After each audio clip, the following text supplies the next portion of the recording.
terima kasih Ustaz, Masya Allah. Untuk pembahasan akidah ini memang kita harus benar-benar konsen Ustaz ya, karena Ya, memang banyak kita harus benar-benar memahami gitu.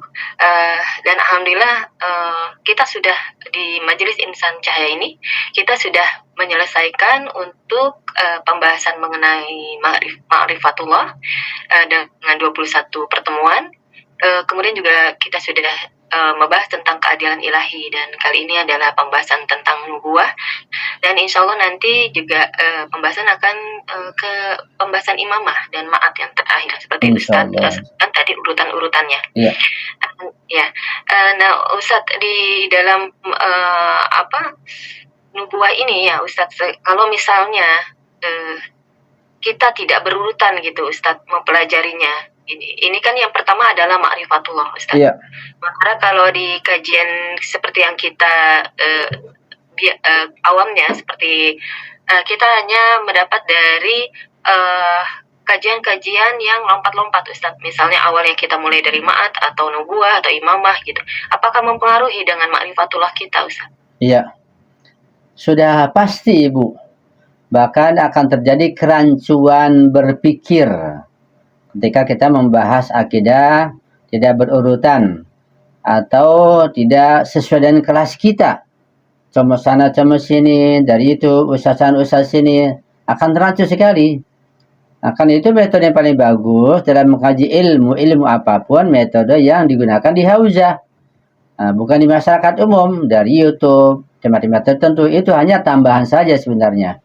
Itu saya berusaha untuk menyampaikan pengetahuan secara runut, runtun, dan teratur, supaya kita ini punya pikiran, susunan dan bangunan pengetahuan kita menjadi kuat, kokoh, rapi, dan bisa kita praktek dalam kehidupan, bisa mencapai kebahagiaan. Kalau tidak, mungkin nanti lahirianya kita sudah belajar, padahal ternyata masih kosong. Atau sudah belajar tapi nggak sesuai dengan kelasnya. Ya, kita masih di akidah masih kelas SD atau kelas SMP, sementara yang kita kaji akidah kelas universitas, nggak nyambung dan bisa salah paham. Itu pentingnya mengkaji pelajaran apapun, ilmu apapun, baik ilmu fikihnya, ilmu akidahnya, ilmu tafsirnya, semuanya harus runtun. Dan berbahaya ketika kita membahas hal-hal sifatnya falsafah atau filsafat, bahkan irfan, sementara akidahnya masih cetek sekali. Itu terjadi di masyarakat. Jadi ada kajian irfan misalnya di satu tempat, di tempat tertentu, di gedung tertentu, di yayasan tertentu. Kalau kita bukan kelasnya, kita merasa belum waktu, jangan diikuti. Ya, bukan nggak mau ikut, belum kelasnya berbahaya. Karena kelas ada yang terbuka. Kayak di Najaf atau di Iran sendiri ada kelas yang tertutup, ada yang terbuka. Kelas tertutup, ya nggak boleh masuk orang lain. Bahkan ada ulama yang sangat ketat, ya seperti Rahbar sangat ketat, memberikan kajian basul hadis itu fikih tingkat tinggi sangat ketat. Dan harus dites dulu, disaring dulu baru mengkaji. Ketika enggak boleh. Tapi ada yang enggak ketat, aja bisa masuk saja, di mana saja. Nah kalau bukan kelasnya sembarang masuk, bukan dapat ilmu, malah membahayakan. Belum belajar apa-apa, belum belajar akidah benar, ngaji irfan. Bahas tentang kasih Allah yang maha luas, rahmati wasiat, kalau saya dan seterusnya. Nanti bisa meremehkan tentang ibadah. Jadi ibadah jadi ringan. Allah punya surga ini, Allah maha pengampun, ada siapa jadi ringan jadinya. Ya jadi ibadah jadi remeh, jadi ringan. Nanti menyesal sendiri. Karena ketika meringankan ibadah, meremehkan, atau misalnya atau asal-asalan, karena berlandaskan pada Allah maha luas rahmatnya, ada syafaatnya, itu akan berbahaya. Jadi sangat berefek kepada ma'rifah kita. Artinya antara kajian-kajian satu ilmu yang lain saling berkaitan, semua harus dikaji, jangan sepotong-sepotong, jangan separuh-separuh, dan mengkaji harus berurutan dan sesudah kelasnya masing-masing. Ya, jangan sampai ngacak, jangan sampai lompat sana lompat sini. Itu sangat penting sekali. Dan kajian masalah nubuwah ini, itu letaknya ulama telah menyusunnya setelah pembahasan tentang ma'rifatullah dan keadilan ilahi. Artinya tidak mungkin seseorang mengkaji masalah kenabian belum belajar ma'rifatullah. Kenapa demikian? Kan kenabian banyak sekali hal-hal yang tidak kita pahami kecuali dengan informasi dari Allah, dari Al-Quran. Ya, mana mungkin kalau kita mengkaji ma'rifatullah akan mengkaji an-nubuwah. Lebih tadi akan rapuh nantinya. Jadi nanti kalau kita mengkaji an-nubuwah kenabian tanpa ma'rifatullah terlebih dahulu, nanti hanya dapat ilmu saja, tidak turun pada keyakinan, nggak bisa diamalkan. Atau sebaliknya, kita mengkaji misalnya ma'rifatullah tanpa mengkaji an-nubuwah. Mana mungkin? Ya, mengkaji ma'rifatullah atau tanpa nubuwah. Sedangkan banyak sekali masalah-masalah akidah, masalah-masalah tauhid dan ma'rifatullah yang bersumber dari Nabi, dari Imam Masyum, dari hadis, dari riwayat. Ketika kita tidak mengajari lewat jalur Nabi, jalur hadis dan riwayat, kita tidak akan bisa mencapai ma'rifatullah dengan baik dan benar secara sempurna. Ini saling berkaitan begitu. Ya, hanya itu supaya teratur berurutan. Setelah mengkaji ma'rifatullah dan keahlian ilahi, kemudian mengkaji tentang an-nubuwah. Kemudian mengkaji tentang imamah, terakhir baru al-ma'ad. Sehingga semua menjadi satu kesatuan yang utuh. Nggak bisa dipisah-pisah, nggak bisa dikurangi, dan nggak bisa ditambah. Begitu. Dan ini ilmu ini kelasnya pada masing-masing. Itu terkait masalah kelas tentang tauhid, keadilan, nubuwah, imamah dan ma'ad. Jadi efeknya sangat buruk dan berbahaya buat keimanan kalau mengkajinya sembarangan dan tanpa bimbingan begitu. Itu Bu mungkin yang bisa saya berikan jawaban. Ya. Ya, terima kasih Ustaz, Masya Allah ya. Alhamdulillah Ustaz, ya, insya Allah Ustaz sehat terus, Ustaz bisa membimbing kita untuk mempelajari secara kafah untuk ilmu Ahlul Bait ini. Insya Allah ya Rabb. Silakan ibu-ibu atau bapak yang hadir di sini, kalau mau bertanya langsung saja dibuka mic-nya.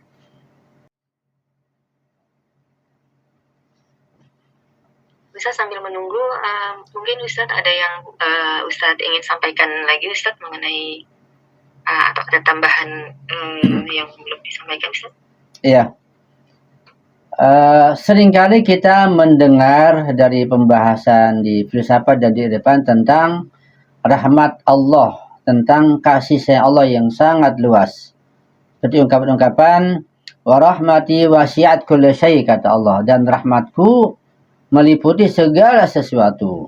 Artinya tidak ada sesuatu pun yang tidak diliputi oleh rahmat Allah. Bahkan adanya neraka pun itu merupakan rahmat Allah. Ketika tidak sesuatu pun yang tidak diliputi rahmat Allah, maka neraka pun, musibah pun, apapun bagian dari rahmat Allah Subhanahu wa taala. Begitu. Kemudian juga ada pembahasan tentang sabaqat rahmati ghadabi dalam hadis. Rahmatku itu mendahului murkaku.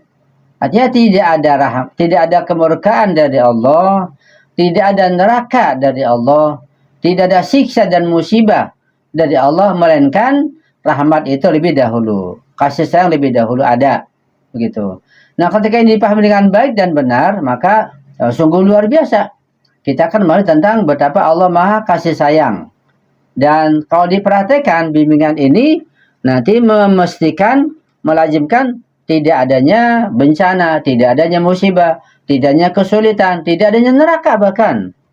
Jadi bukan Allah menghapus neraka, bukan. Artinya neraka nggak laku begitu, nggak ada isinya. Seperti itu. Ya. Misalnya ketika katakanlah seorang penguasa misalnya, dia menyediakan hadiah-hadiah berupa gedung, rumah, tanah pertanian, kendaraan, kenikmatan disediakan, ya.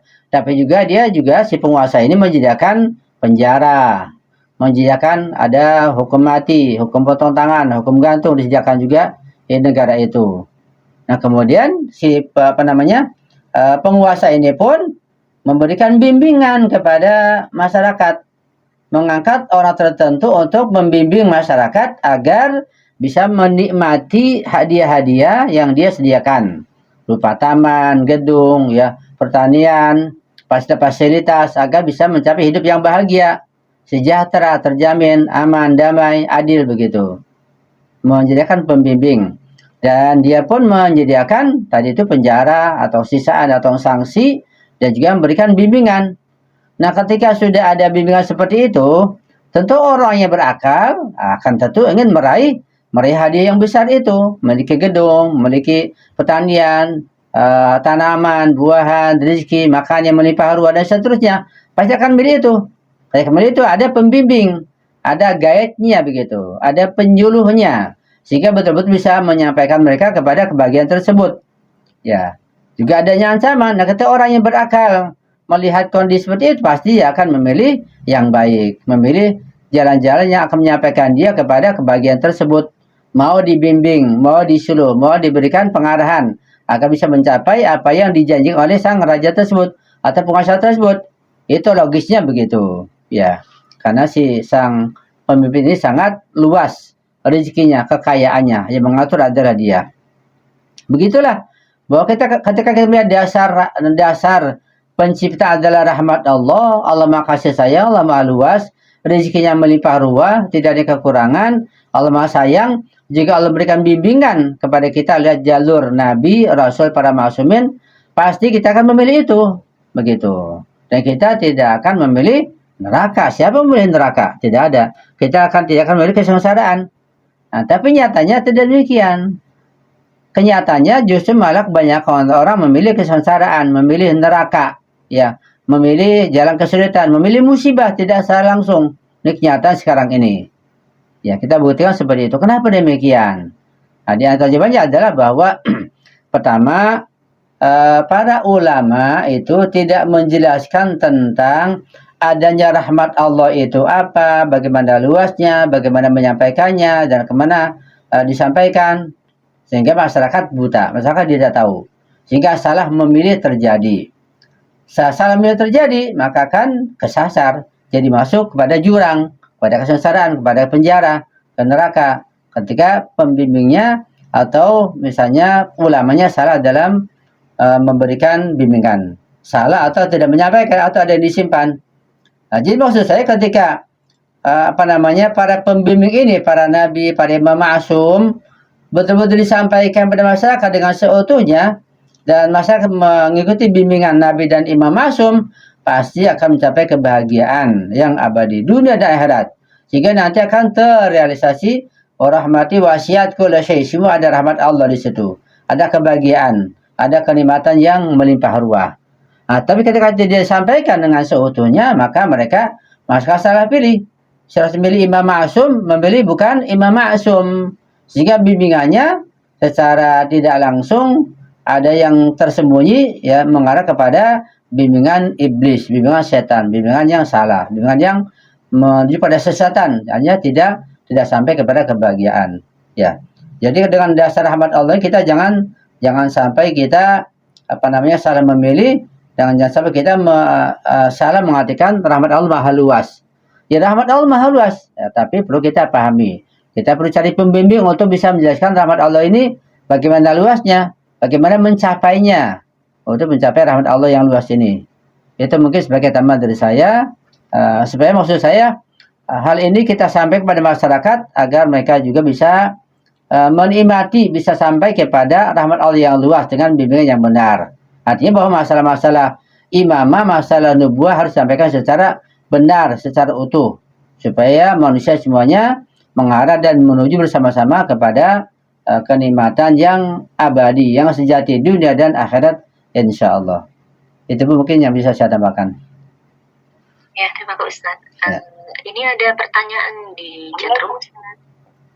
Ya, waalaikumsalam Bu Gusna. Saya bacakan yang di chatroom dulu. Iya, silakan. Ya. Oh, silakan Bu Ira.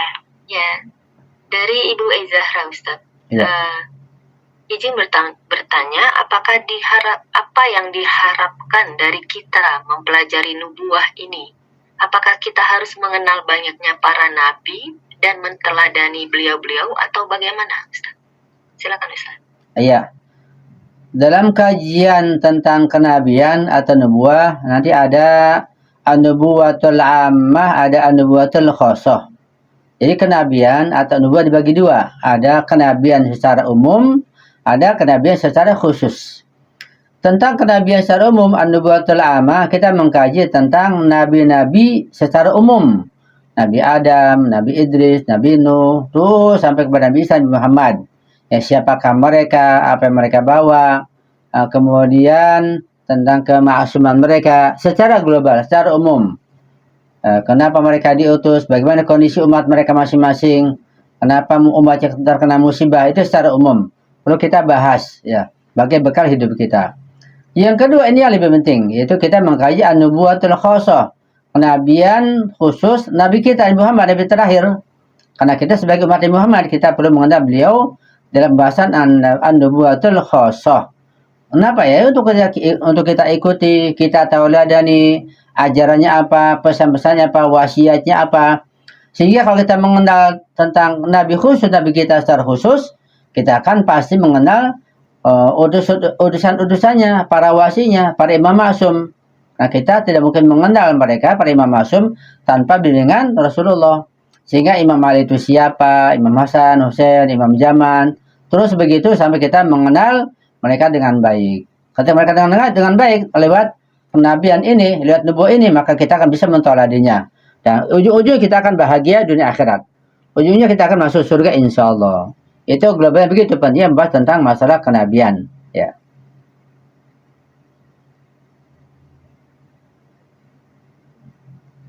Ya, silakan Ibu kalau ada soal yang lain. Ya, menurut insya Allah bisa.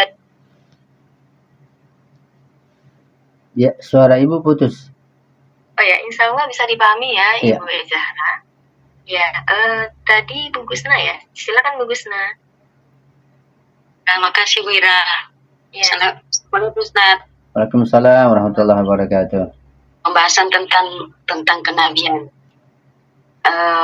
Yang saya ingin tanyakan Ustadz, apakah ada perbedaan yang kita ketahui bahwa Nabi adalah pembawa risalah yang menerima wahyu, sehingga kita sampai kini menjadi pedoman kita adalah Al-Quran dan hadis-hadisnya, terus dilanjutkan oleh para maksumin Ustadz hingga Imam Mahdi Ustadz.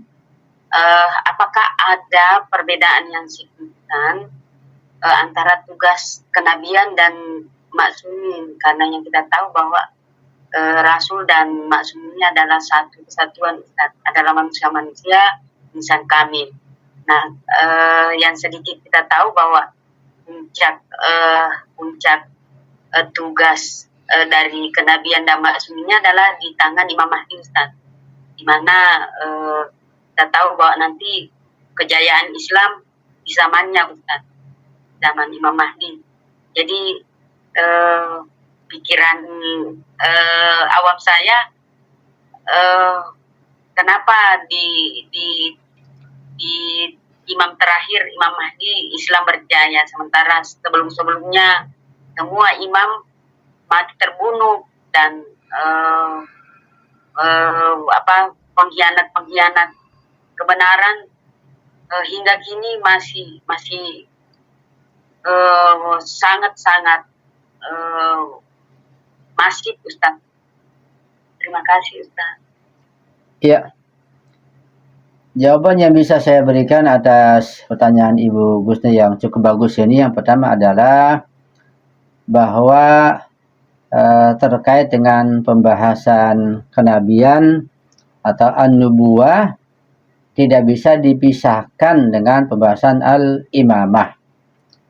Dan secara mendasar, secara prinsip, atau pada dasarnya, pada prinsipnya, tugas Rasulullah atau tugas para nabi dan tugas para imam maksum itu sama, tidak ada perbedaan, yaitu membimbing umat manusia ini agar bisa mencapai kesempurnaannya atau mencapai kepada kebahagiaannya lahir batin dunia dan akhirat. Ya, tugas mereka sama semuanya, tidak ada perbedaan. Dan dasar-dasar mereka atau pedoman mereka dalam menyampaikan tugas ini juga sama, yaitu syariat yang datang dari Allah, wahyu yang datang dari Allah. Artinya baik Rasulullah, Nabi kita, Nabi terakhir, maupun para mausumin, semuanya itu menyampaikan risalah atau syariat atau ajaran itu dari Allah pastinya. Dan tidak mungkin mereka mengadakan atau menciptakan atau membuat-buat syariat atau perintah atau larangan atau ajaran, tidak mungkin. Semuanya bersumber dari Allah Subhanahu wa Ta'ala. Nggak ada perbedaan sama sekali semuanya itu. Nah, hanya bedanya saja. Di mana bedanya? Bedanya dalam menjelaskan, ya, Misalnya kalau Rasulullah menjelaskan itu dengan dasar wahyu dari Allah dan sesuai dengan kondisi umat Rasulullah di masa itu, ya, dengan bahasanya, sesuai dengan kondisinya, adat istiadatnya dan lain sebagainya. Seperti itu. Adapun pada masa-masa berikutnya, para imam Masyum menyampaikan risalah tersebut mengalami perkembangan yang sangat pesat. Sehingga cara menyampaikannya pun berkembang dengan sangat pesat dengan macam-macam cara, ya. Dan semua itu tentu ada bimbingan dari Rasulullah secara global dan Rasulullah dari Allah Subhanahu wa taala secara global. Jadi perincian-perincian tersebut dalam menyampaikan dakwah atau risalah Islamiyah dari para ma'asumin itu semua dari Allah, semua diberikan bimbingan secara global, ya. Karena itu kata Imam Ali dan para ma'asumin bahwa Nabi sebagai kotanya ilmu dan para ma'asumin, Imam Ali, Imam Hasan, Imam Husain, terus sampai Imam Ja'far Shadiq, Imam Zaman pun semua sebagai pintu kotanya ilmu yang buka berbagai macam ilmu. Dan sebagaimana Imam Ali, maka imam yang lainnya pun sampai Imam Zaman itu memiliki pengetahuan lahiriah yang berlapis-lapis dan batiniah yang berlapis-lapis. Apa contohnya? Misalnya tentang ayat Al-Quran lah. Ayat Al-Quran itu makna lahiriahnya bisa bermacam-macam makna atau penafsiran. Makna lahiriahnya, tekstualnya. Dan makna batiniahnya atau takwilnya itu juga memiliki puluhan takwil. Itu ada pada Imam Ma'sum semuanya. Sehingga mereka mampu menjelaskan secara detail apa yang ditanyakan pada mereka. Kalau buat kita lahiriah saja belum tentu bisa paham, apalagi batiniahnya sangat sulit. Atau takwil. Mereka punya pengetahuan yang sempurna sehingga sama mereka semuanya. Sehingga kalau ditukar misalnya, katakanlah Imam Ali ditukar tugasnya nanti di akhir zaman saja. Imam Zaman di awal menempati tempat Imam Ali, ya sama. Yang mereka lakukan sama. Karena kondisinya mereka sudah tahu. Situasi mereka sudah tahu. Sehingga mereka menyampaikan dan bersikap atau bertindak sesuai kondisi masing-masing. Begitu. Imam satu kesatuan yang kalau ditukar sama saja di antara mereka. Dengan kata yang jauh lebih jelas bahwa para imam ma'sum itu adalah mereka sebagai para perawi Rasul. Mereka menyampaikan apa adanya yang mereka terima dari Rasulullah. Tidak mengurangi, tidak menambahkan.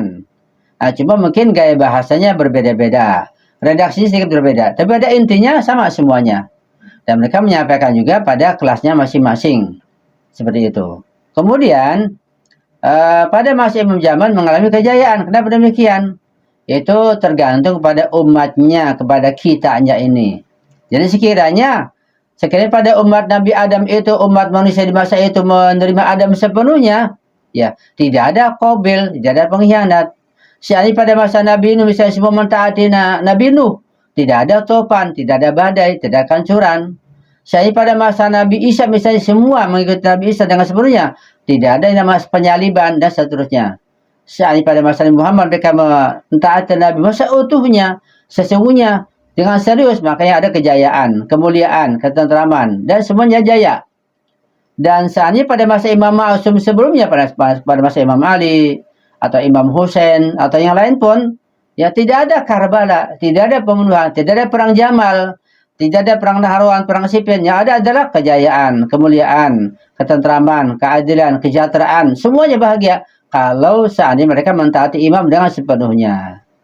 Karena mereka tidak mentaati imam sepenuhnya, bakal menentang, membunuh, memberikan kacauan, menyebabkan fitnah segala macam, maka tidak ada keadilan, tidak kejayaan. Nah, yang ada nanti pada masa Imam Zaman. Kenapa Imam Zaman? Karena manusia pada masa itu, pada masa nanti, sudah matang akalnya. Mereka menuntut keadilan. Imam Zaman menyediakan keadilan. Mereka sudah betul-betul siap menerima Imam Zaman sebagai pemimpin. Jika kita siap jadi pemimpin, siap ditaati, maka akan timbul keadilan, kejayaan, ketentraman. Itu rahasianya mengapa di masa Imam Zaman dulu ada keadilan.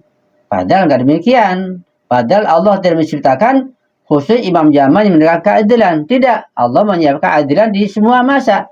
Di semua zaman. Pada masa Imam siapa saja. Cuma masyarakatnya yang belum siap, belum menerima. Dan sekarang kita ini, ya misalnya saat ini, ya kita pada bulan akhir bulan Mei sekarang ini, tahun 2025 katakanlah. semua manusia serempak menerima kehadiran imam zaman. Ya zuhur sekarang juga, ya ada kajian sekarang juga. Nggak mesti nunggu nanti, nggak mesti perang dulu segala macam. Enggak. Nah, karena kitanya belum siap, ya kitanya belum mampu, kita belum punya potensi, maka menunggu zuhur imam zaman. Itu dengan proses, dengan tanda segala macam. Itu. Jadi rahasia kenapa imam zaman yang nanti menegakkan keadilan, kenapa tidak imam yang lain, itu rahasianya pada diri kita sendiri. Dan kita pun nanti tergantung dari kita. Keadilan ditegakkan, kesejahteraan dipaparkan. Kita ini belum betul termasuk. Kalau kita tidak mengikutinya, kita tidak termasuk. Tergantung pada diri kita masing-masing. Ya. Itu mungkin jawaban yang bisa saya berikan secara global. Mungkin ketika ada masih ada yang kurang, silakan ditanyakan lah Ibu. Gimana Bu Gusna? Masih bisa pahami? Ya, Ustaz. Berarti memang ya Ustaz, apa ya? proses untuk membina umat ini memang panjang ya Ustadz. Iya, Kalau Bu. apa dari segi kita ya, dari zaman Rasul sampai Imam Mahdi itu karena ketika zaman Imam Mahdi berarti sudah tuntas pengetahuan dan pemahaman umat kala itu nantinya.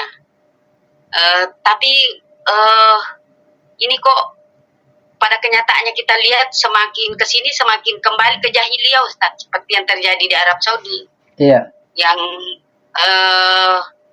orang pahami bahwa Arab Saudi itu Haramain itu adalah tempat Nabi menerima wahyu dan menyampaikan risalah. Sementara sekarang ini semakin jauh dari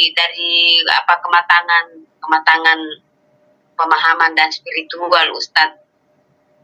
Sementara nanti Imam Mahdi datang ketika sudah tuntas semua umat memahami kebenaran. Iya, Bu. Begitu Ustaz. Iya. Bagaimana ya? Jadi ada yang ditanyakan yang lebih jelas lagi?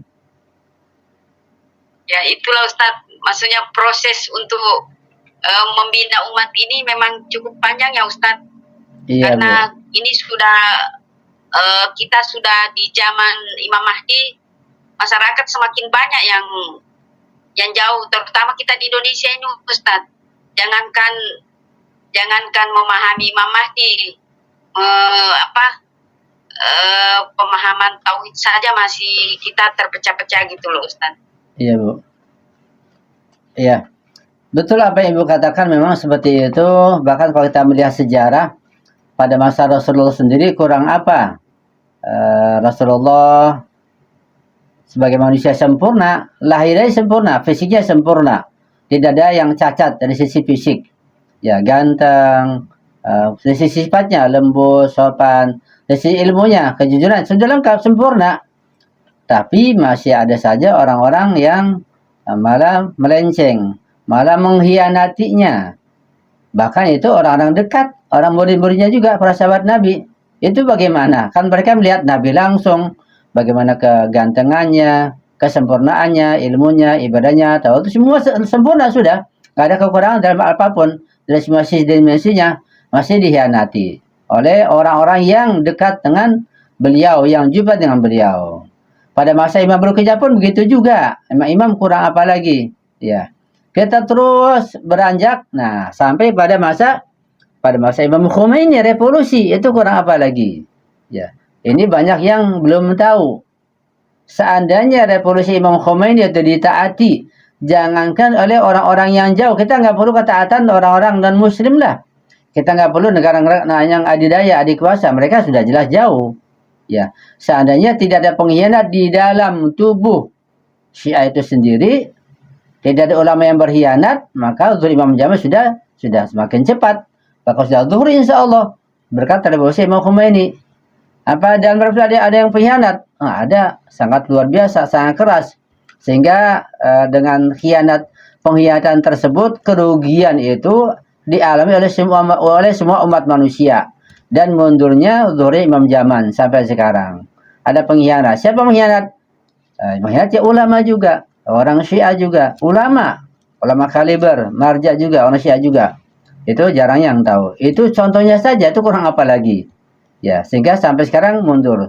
Kalau kita lihat keluar sekarang, maksiat di mana-mana, di Indonesia, di Saudi, apalagi itu. Nah, cuma kita ini jangan putus asa. Kita pertama melihat dari kita. Pertama kita syukuri, kita sebagai orang yang beriman dan berwilayah. Kita syukuri terus ya. Kita pahami nikmat wilayah ini sedalam-dalamnya. Jangan lupa terus bersyukur. Dan juga kita baru setelah itu melihat keluar ya. Kita syukur, kita bahagia, kita keluar, kita pun prihatin melihat misalnya tentang maksiat yang beredar, tetaplah nanti keluarga kita bagaimana, anak kita, istri kita, suami kita perhatikan juga. Tapi dari dalam kita perhatikan. Itu rasa syukur ini kita tingkatkan dengan belajar, dengan bertanya, dan mengkaji terus. Sampai kita juga merasa prihatin terhadap perkembangan di luar. Di luar yang dekat atau di luar yang jauh. Di luar yang dekat yaitu keluarga kita, tetangga kita, masyarakat kita. Di luar yang jauh, di negara yang lain. Nah, tapi insya Allah ini semua akan sirna semuanya. Karena kata Rasulullah, ketika dari satu sisi kezaliman, kejahatan, kemaksiatan merajalela, tapi di sisi lain pun ketaatan, ya ketundukan juga ada, ya semakin kuat juga.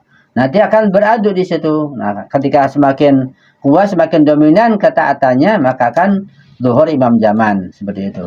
Ya, insya Allah kita berharap bahwa pendukung kebenaran semakin kuat, ya. Pendukung-pendukung misalnya kemanusiaan semakin kuat. Penentang kezaliman juga semakin kuat insya Allah. Kita sudah melihat dari Iran, dari Yaman, dari yang lain semakin kuat insya Allah. Dan ya tentu sebagai peluang, sebagai ya jalan untuk membuka muncul imam zaman insya Allah. Dan semakin dekat insya Allah. Itu mungkin Bu yang bisa saya sampaikan. Ya, kita bersyukur saja terus. Kita tinggalkan diri kita, sama kita juga tentunya waspada terhadap perkembangan di sekitar kita insya Allah. Ya Bu. Ya insya Allah, ya insya Allah bisa dipahami ya Bu Gusna. Ya, ini ada pertanyaan di chatroom Ustadz. Mungkin ini pertanyaan terakhir Ustadz ya, karena waktu sudah jam 11.30. Ya. Dari Ibu Warda. Berbicara kajian nubuah ini, kita belum bisa masuk ke kelas ini sebelum mengikuti atau mempelajari kajian ma'rifatullah dan ma'at. Mungkin keadilan ilahi ya, karena ma'at kita belum sampai ke kajian ma'at. Karena pastinya akan menimbulkan kebingungan dan lain-lain. Mohon penjelasannya Ustaz. Iya. Di sini tergantung pengetahuan seseorang. Karena itu sulitnya memberikan kajian secara umum itu. Sebagai seorang guru tidak tahu kemampuan atau kadar pengetahuan yang dimiliki oleh audiensnya atau mukhatabnya. Kalau di kelas kan gampang. Misalnya saya mengajar di kelas 2 SD, saya tahu ilmunya sama semuanya satu kelas. Sehingga yang saya sampaikan udah ada diktatnya, ada takarannya. Saya ngajar di SMP, lah udah tahu semuanya satu kelas, nggak nambah nggak kurang. Artinya nggak mungkin kelas anak SMA duduk di kelas SMP, nggak mungkin anak kelas SMP masuk kelas SMA. Sudah ada kelas masing-masing, sudah ada takarannya, ada bimbingan, ada diktatnya, begitu, gampang. Nah kalau mengajar umum kayak begini, saya nggak tahu, mungkin Ibu Gusna lebih pandai, sudah mengkaji semuanya. Mungkin ada yang sudah mengkaji Qur'annya, tapi ada mengkaji filsafat, sulit untuk membedakannya.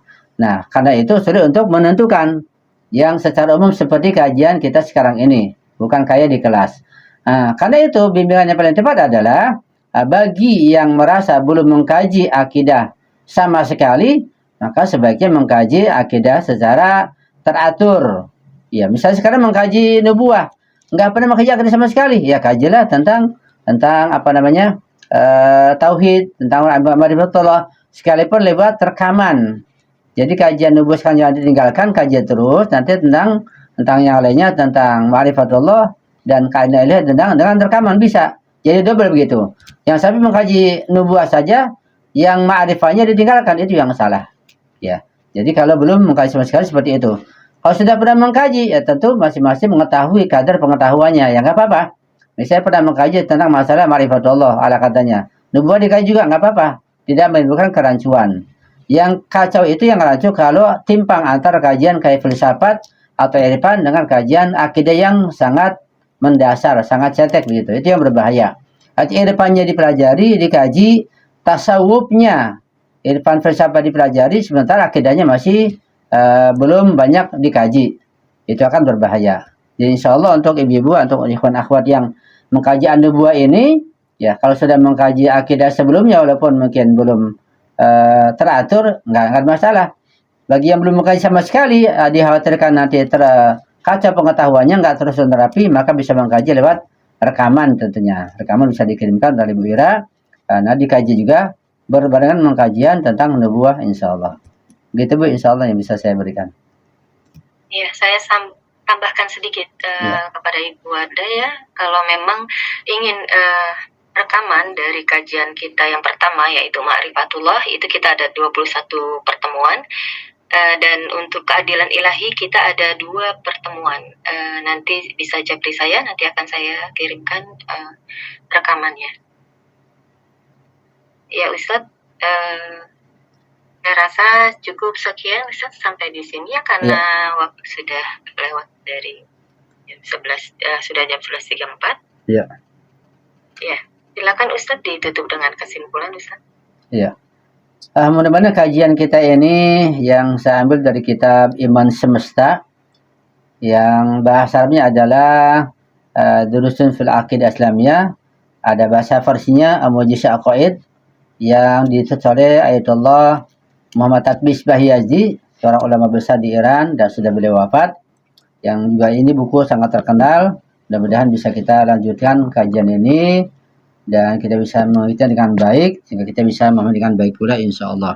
Harapan saya mudah-mudahan kita tidak bosan mengkaji akidah ini, terus kita mengkaji, kita diskusikan sampai kita paham betul sehingga akan membentuk bangunan wilayah kita ini bangunan yang kokoh.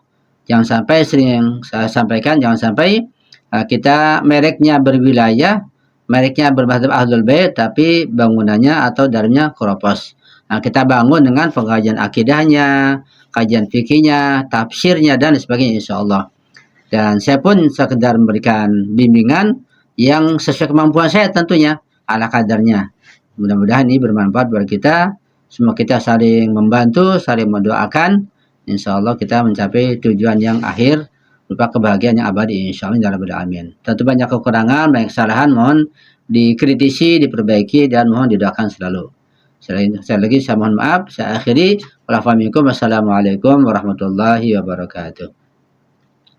Waalaikumsalam warahmatullahi wabarakatuh. Terima kasih kepada Ustadz Ahmad Marzuki Amin yang sudah memberikan kajian kita pada pagi hari ini. Dan insya Allah kita akan ketemu lagi di hari minggu depan, di hari Kamis untuk kajian Marifatullah, kajian akidah juga nanti akan saya kabarkan di WA Group. Dan bagi tadi yang mau rekaman untuk kajian di awal di Marifatullah untuk kajian untuk pertemuan pertama sampai 21 dan kajian ilahi, bisa menghubungi saya, nanti akan saya kirimkan rekamannya. Tapi jika memang sudah mendapatkan untuk kajian dengan yang lain-lain gitu, untuk kajian Marifatullah atau keadaan ilahi Ustadz ya, mungkin bisa meneruskan ya, untuk tidak masalah Ustadz ya, untuk meneruskan kajian ini ya Ustadz ya. Jadi bisa sumber dari mana saja Ustadz ya. Iya bisa. Ya, terima kasih kepada ibu-ibu semua. Saya izin tutup Zoom-nya. Wassalamualaikum warahmatullahi wabarakatuh. Waalaikumsalam warahmatullahi wabarakatuh.